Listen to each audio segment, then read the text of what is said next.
Good morning, ladies and gentlemen. Welcome to BIGIT Day 2. You made it. Give yourselves a big round of applause.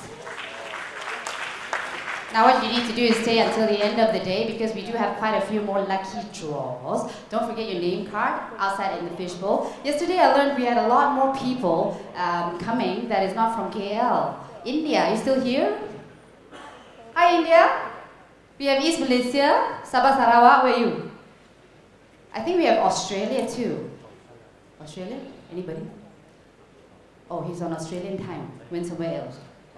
Well, we have a Singaporean speaker now. He's proud to be a Malaysian, but enjoying all the Singaporean perks and currency, I'm sure. Mr. Daniel Ng is going to talk about developing the soul of a digital economy, ladies and gentlemen. Senior Director, APAC, how do you say it? Cloudera, correct? Cloudera is an expert opinion contributor to OpenGov and in Mind Strategies, championing business and technology values for customers from SMBs to enterprises. And he has 33 years of experience in ICT industry, covering APAC region in marketing, business development, and sales roles for engineers.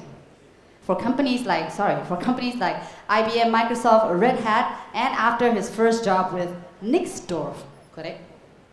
Nixdorf, as a software engineer, Daniel is also a winning mentor for the 2015 Lee Kuan Yew Global Business Plan Competition and is an advisor for numerous startups in Singapore and around the world. What a profile. To start us off today, developing the soul of a digital economy, ladies and gentlemen, Mr. Daniel Ng.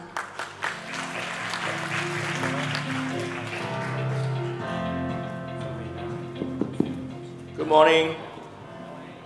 Come on, you guys can do better. Selamat pagi. So Serena, you did me a disservice. My soul is Malaysian. He's very Malaysian. Although you say I enjoy the perks of currency exchange, well, can't have everything, right? Thank you very much. This is, I don't know, BIGIT number what already that I'm participating. Richard Jones and I started participating in BIGIT in 2015.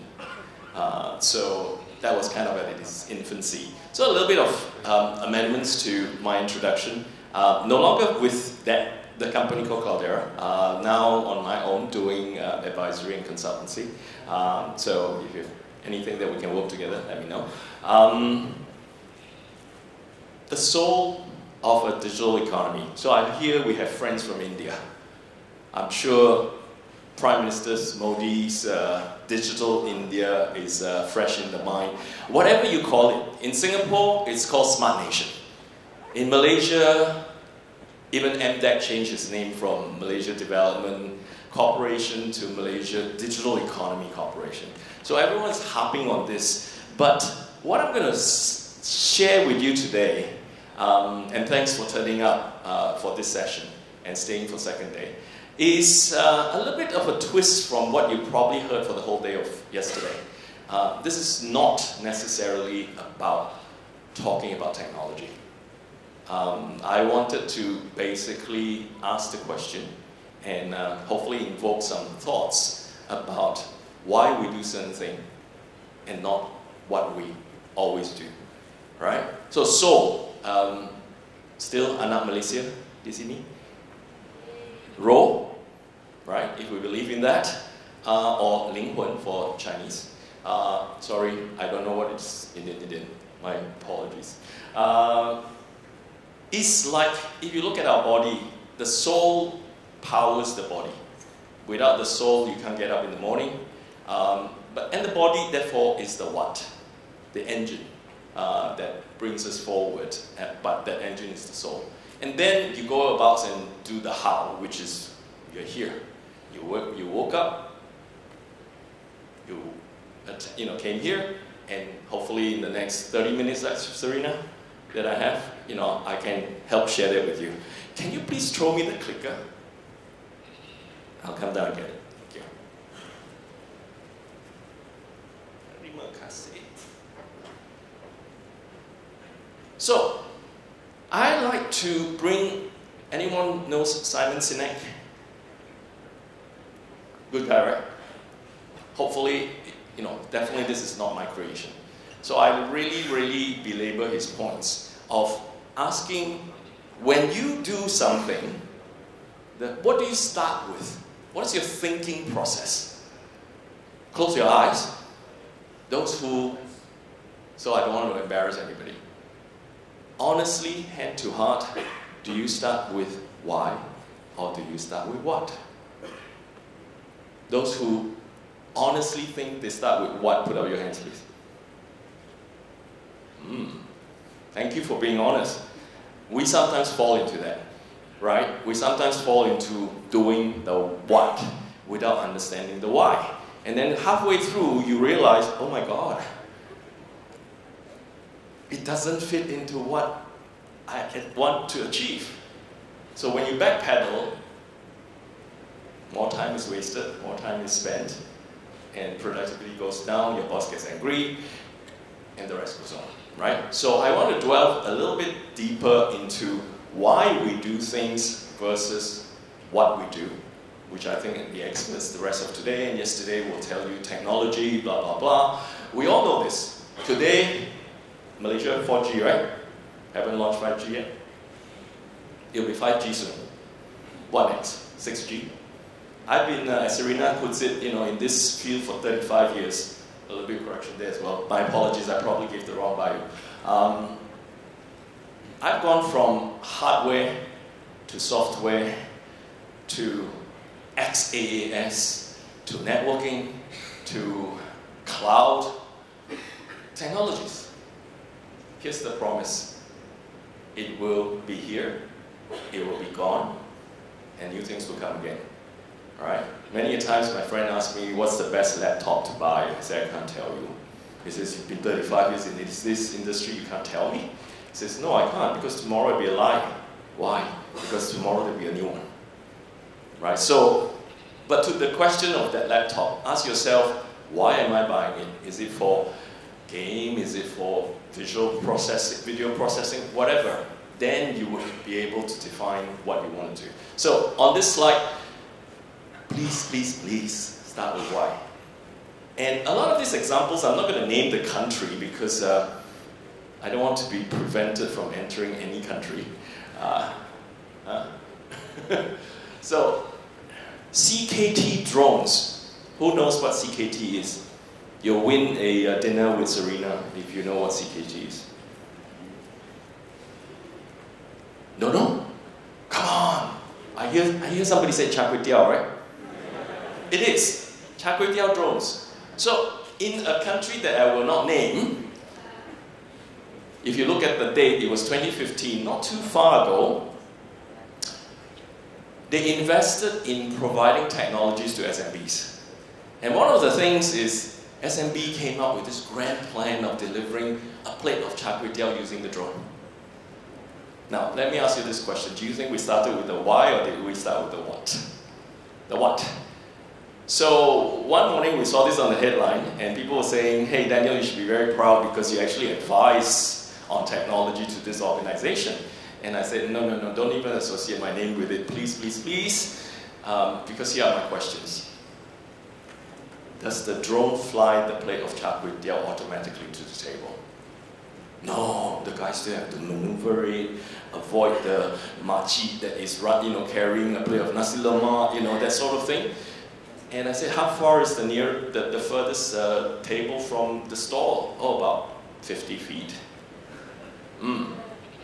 So, does the drone actually speak to the customer? Are you crazy? Of course it doesn't.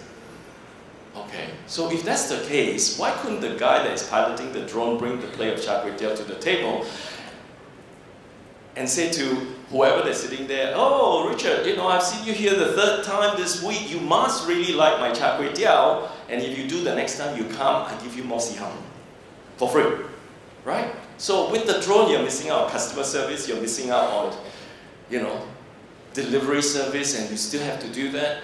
And to the organization, I said, here's my bet. When the grant finishes, your drone's back. And I think Unfortunately, that prophecy came through. Have you seen now drones delivering char kway teow? Now, don't get me wrong. I'm not against technology. I've been in technology the whole of my life. But applying technology to the right why is what I'm after. Have you guys heard of this example? When the astronauts of America, was in space, they couldn't write upside down and downside up, and there were a lot of different materials that they have to write on. So the outcome of that was great. They invented the roller ballpoint pen. So we enjoy that today. So when the Cold War finished, very proudly, like Trump, went to the cosmonauts of Russia and said, we invented this roller ballpoint pen. We wonder how you write in space. And the Russians look at them with a knotted eyebrow and say, pencil.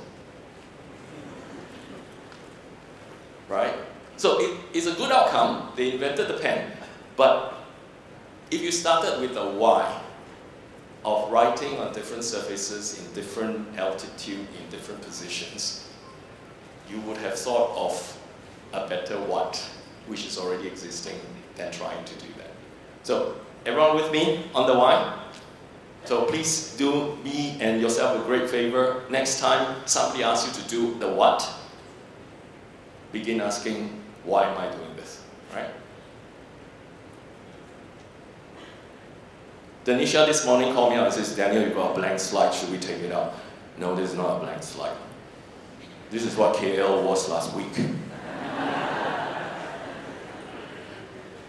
Maybe Kuching is still like that today, right? So, I just want to kind of bring it a little bit more current. Are we solving symptoms or are we solving root cause?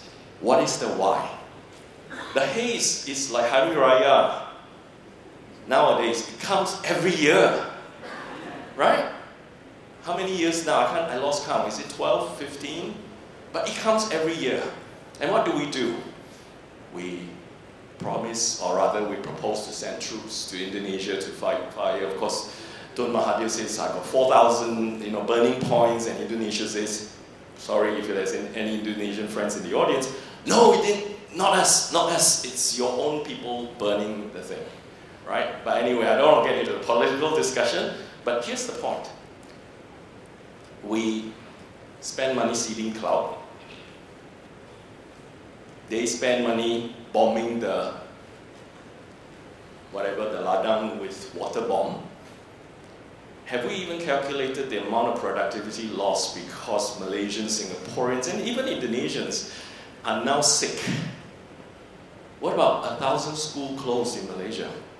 What about not being able to go to work? What about all this? When you add that all up, then you ask yourself, why are we doing this every year?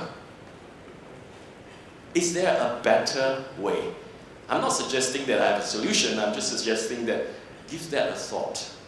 You collect all those, tally all those water bombing, seeding cloud, productivity loss and all that. It's going to be a huge amount of money. Huge. 3 countries, not just one. Could we have come up with a better solution? Now, one thought would be, why can't we break the cycle, because it's a yearly thing? Firstly, it could be a knowledge thing. If the peladang in Indonesia thought that by burning the plants, the ladang, you're going to make it more fertile. Is it true? I don't know. We've got a great UPM. Why don't we do some research on that and provide that, right? The 3 countries are always in this abang-adik relationship. We won't sue them because they are good neighbors, right? But use technology to hopefully, get to that. And I put this up. I track that every day, whether I need to wear a mask or I don't need to wear a mask, right? And it doesn't look like a good picture. The problem is this picture repeats itself year in, year out. So I put it to you guys. We've got a lot of very clever Malaysians. Some could even turn this into a startup business. What is the why that we're trying to solve?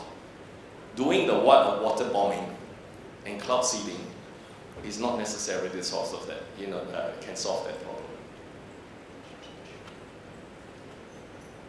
So let me kind of bring it a full circle. Without a concrete why, you might produce a very flimsy what. And then you go and exercise the what, your how may be all wrong. Right? Again, think about projects that you've done that you've got, oh my God, it's 80% in execution, but the reason for doing this is not clear, it's wrong, right? So, next question, is technology always the starting point? I have to apologize to Derek and Peter. This is a technology conference and I'm asking this stupid question. But ask yourself, every time you go into a project, and I'm sure you guys are IT practitioners, most of you, the question is, what technology do I use? My question is, what problem are you trying to solve? Not what technology you're trying to use. And year in, year out, you get new technologies almost every day. I know, our big sponsor is IBM, we've got Huawei. Huawei's coming out with this whole 5G thing, IBM is coming out with Watson's, with the smart whatever. Will they stop? No, that's their business, they'll continue. And they'll continue to encourage you to buy new technology. But is that the real problem? And I see this three main things, I see a lot more, but here are the three main things that why people rush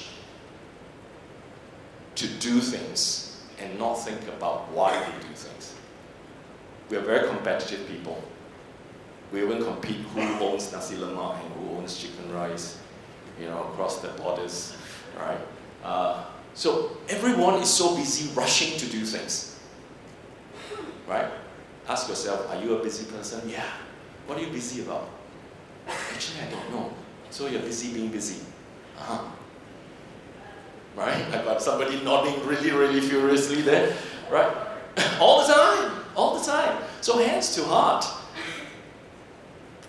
Why are we rushing to do things?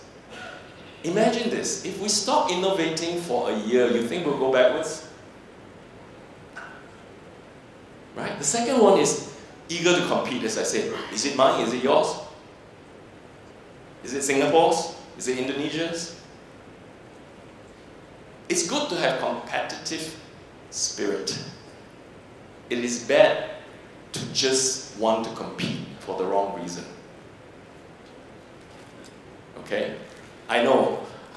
I was thinking to myself, I'm starting today off and I'm not going to be very encouraging, but hopefully it's going to be nourishing to your soul to think a little bit differently. What if you're number 2? Is that bad? When you then can have half an hour more to spend with your family, is it that bad? Nah. Right? At the end of the day, I heard one friend say, however rich you are, however successful you are, when you die, you still are in that same hole. No bigger, no smaller, no shallower, no deeper. It's the same hole. So what are we after? Last but not least is, I must be the first. So now Serena kind of let the cat out of the bag. I live in Singapore. Singapore is totally addicted to, I must be first. I must be first. Changi Airport must be the best airport in the world. Singapore Airlines must be the best airline in the world. If not, my KPI is going to suffer. Then ask yourself, to be there, the kind of investment and erosion of quality of life and stuff like that, is it worth it? Right? So we're in this rat race. I mean, you guys know hamsters. They run in that thingy, and we're just cranking up the speed faster and faster every year. And there's a limit. You may fall off soon. What happens if you fall off? I've got countries in the world who says, enough already. Things like people like Sweden. Enough already. Not going to compete to be the first and everything. I'm going to be what my rakyat wants me to do and be the best government to, for my people. Right? Are they losing out? No. Right? So think about that. So, as I was telling Derek and Peter, I I don't know how to frame this because it may be, oh my God, what the hell is Daniel talking about? You know, he's not talking about technology, he's trying to evoke a lot of thoughts in people's mind, and hopefully you will leave this 30 minutes, I'll leave this 30 minutes with you, and you go back and say, before I put my head on the pillow tonight, I'll think of the why of what I want to do tomorrow, right? So, why is the soul? Why is the soul? Have you ever asked yourself, as we rush towards digital economy in Malaysia, why are we rushing towards digital economy?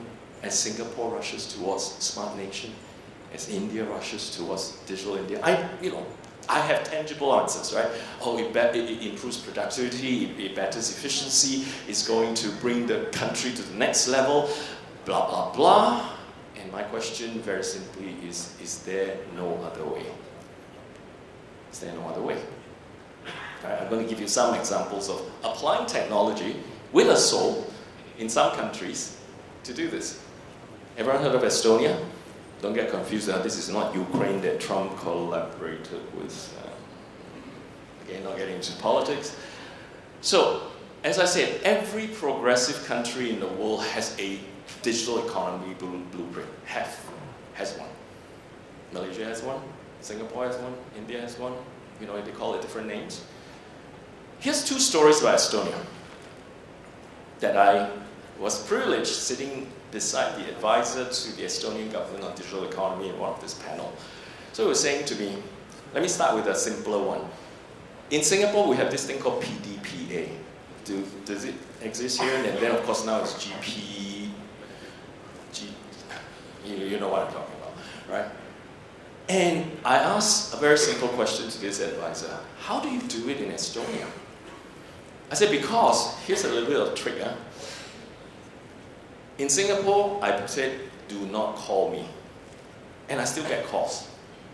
And one day I got very pissed, told to the caller, do you know I can sue you? Because I do a do not disturb. He says, oh no, you can't, sir. I said, why? Because PDPA is only applicable to companies operating out of Singapore. I'm calling from Philippines. I don't know if we all realize that, but you wonder, you have signed that, and you still get calls. Why? Is the system bad? No, it's not bad, but Singapore cannot tell the Philippines to say, cannot call my people. The jurisdiction doesn't extend that far. So what does Estonia do? Estonia said, we turn it the other way around, the why. He said, when you sign PDPA, there's a negative to it. What is it? It could be for a lifetime. So you may not need this product at this moment, but let's say, you were a single person and you did not need products like Pampers and baby powder and all that. So you say, no, I don't want you to reach me. But when you got married and you have kids, you want Pamper ads and stuff like that to come to you, but you already said no. So you may not get information that you need in the different phases of your life. Okay? And if you say yes, you're going to get this information for the rest of your life.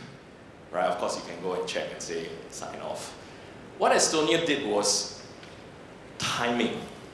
Meaning, when somebody wants to touch your contact, you will get a message saying, XYZ company wants to contact you, do you give permission? And of course, to that point, I said to them, oh my God, then I'll be getting 5,000 alerts every week to ask me for permission. I said, no, we've done our big data study, maximum about 3 times a week, which I think we all can live with. And they asked the question, XYZ company wants to contact you, do you give permission? And if you say yes, it's only for that time. It's not for the rest of your life. Because they understand that everyone has different needs at different stages of their life. Fair? So that's their implementation of data governance and data protection and privacy and all this. And I thought, wow, how refreshing. Right? It's not a checklist, did you do this? Yeah, my country implemented this. Versus what really serves my rakyat best in terms of at least still protecting their privacy. So that's one example. The second example is farming. I mean, Malaysia is a big agricultural country as well. So they say in the past, they sent out inspectors to check, oh, your wheat ladang is already ready for harvest. If you didn't harvest because your 2 workers fell sick and your tractor breaks down, they don't care. I will fine you because you are wasting good crop. So I said, what changed? He said, we now use satellite picture, and through color, we know that your crop needs to be harvested by the end of the next 2 weeks. And you haven't done so, instead of punishing, they help. They send army, they send whoever, and help you harvest. They bring in machinery, and the KPI change, 100% yield of the crop. Not punishing you and you still can't do the job, finding you and you still can't do the job, and your crop goes to waste. See the change of the mindset and the why, right? Bringing this back to the haze example, why bombs are more, why seeds are more? Go break the cycle. Maybe 1 year, 2 years, we bring in people to help for the money that we save, buy fertilizers and tell the peladang, burning not going to make it any more fertile, we'll give you fertilizers to make it more fertile. You know, oh, but the roots are still there, we can't dig it out. Okay, let's all invest and buy machineries and we dig it out for you. And I can assure you the cost of doing that in the long run is going to be lesser than the cost every year of bombing, you know, the ladang and, you know, cloud seeding and stuff like that. Just a suggestion, right? So that's Estonia. What else? Singapore has, if you haven't heard of Singapore Smart Nation initiative, we have started this in year 2013, actually, right? And I'll go through it, you know, afterwards when we go down the layers of how to build this once you have the soul of the whole thing. Serena, how am I doing with time? 5 more minutes? All right. In addition of the 10 that you gave me. 10.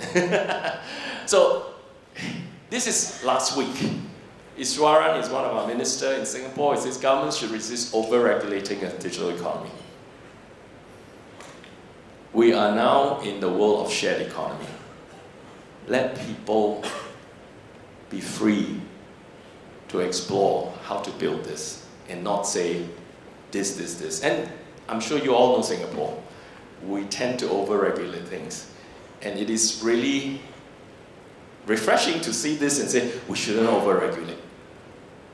So, as a country, I think we're turning our page as well. Trust is key in digital economy. What is trust? At the end of the day, you have to work with your brothers and sisters and so on and so forth. So people are waving at me, you give me 10, you give me 5, so I add it up and I have 15, right? Okay. When did Malaysia's digital economy begin? Anyone has an answer? I have the privilege of being there when it all first started. At that time, it was Datuk Seri Mahathir Mohamad, not Tun. This is what it is. In the year 1997, January, we launched Malaysia's Multimedia Super Corridor. On the top is KLIA, and the bottom is KLCC. It's flanked by Cyberjaya and Putrajaya. It's 55 miles, 55 kilometers by 15 kilometers. That's MSC, Multimedia Super Corridor. It wasn't called digital economy then, but what does it have? It has applications like cyber law, it has applications like telemedicine and e-government and so on and so forth. I mean, I can go on for days because, you know, it was very privileged to be part of that. Then, I want to bring it to the fruition of all this. This is, for people who have not seen it, is Penang's plan to be a digital smart island. Their promise is, let me read it. Family-focused, green and smart state that inspires the nation. How do they do it? Family-focused, they want to be green, they want to be smart, they want to be inspiring.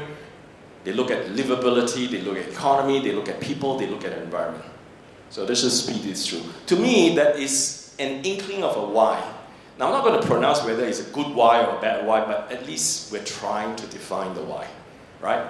Then what is below it is my proposal to say you need to at least look at these 5 things, right? So infrastructure to begin with. Sorry, the thing went up there. Remember I told you Singapore has 3 stages to develop Smart Nation? So the first stage was infrastructure. It's called IN 2015. IN stands for Intelligent Nation 2015. So what did we do? We wired the whole island, which is not big, and provide gigabit internet to homes and businesses. So now we could watch Netflix and all that seamlessly because we've got gigabit to the home. And what more, you put a lot more things on there, and Singapore government is encouraging people to put more apps and stuff like that on there. So first thing is infrastructure. If you don't have infrastructure, then nothing's going to move, right? I know Malaysia got high-speed broadband, HSBB, and stuff like that. And in my discussion with then Dr. Alia from Mampu, I said, why do you limit innovation to be only in MSC? Why can't somebody in Guamusang, which is where my mother came from, Kelantan, participate in the whole MSC development? You have HSBB. Make it a nationwide, make it a regional wide, make it a worldwide. You can, right?